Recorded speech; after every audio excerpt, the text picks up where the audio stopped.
فبالتي يرضي الفاهمين قادرا যে মাটি ইরানের সাথে বিশ্বাসঘাতকতা করেছে সেই মাটিকে লক্ষ্যবস্তু করে পাল্টা আঘাতের ঝড় তুলেছে ইসলামী বিপ্লবের দেশ ইরান। এরই ধারাবাহিকতায় সৌদিতে তাণ্ডব শুরু করেছে শহীদ খামেনির যোদ্ধারা।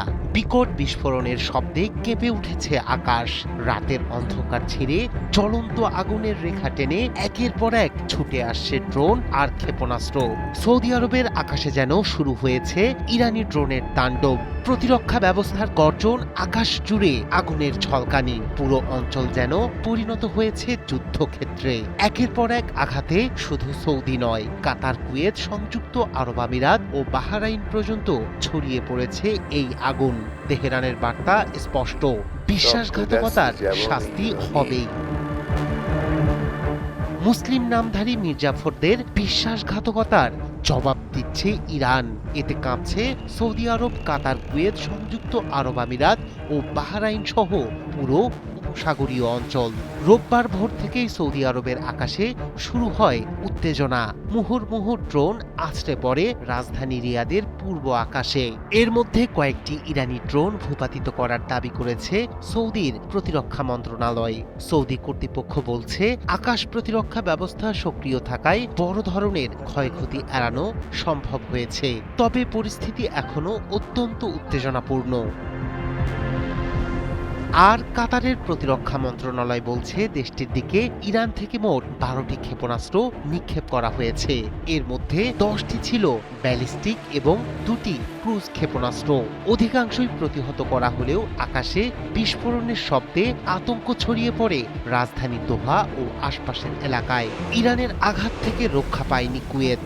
দেশটির public institution for social security ভবনে আঘাত হানে একটি ড্রোন। এতে প্রধান ভবনের কিছু অংশ ক্ষতিগ্রস্ত হয়। একই সময়ে কুয়েত আন্তর্জাতিক বিমানবন্দরের জ্বালানি ট্যাঙ্কে আরেকটি ড্রোন আঘাত হানলে সেখানে আগুন ধরে যায়।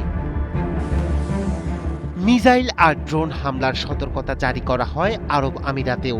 দেশটির প্রতিরক্ষা মন্ত্রণালয় জানায়, রাত প্রায় 12টার দিকে ইরান থেকে ছোড়া ক্ষেপণাস্ত্র ও ড্রোন প্রতিহত করতে আকাশ প্রতিরক্ষা ব্যবস্থা সক্রিয় করা হয়। বিস্ফোরণের শব্দ শোনা গেলেও হতাহতের কোনো নিশ্চিত তথ্য এখনো পাওয়া যায়নি। হামলার ঘটনা ঘটেছে বাহরাইনের রাজধানী মানামাতেও।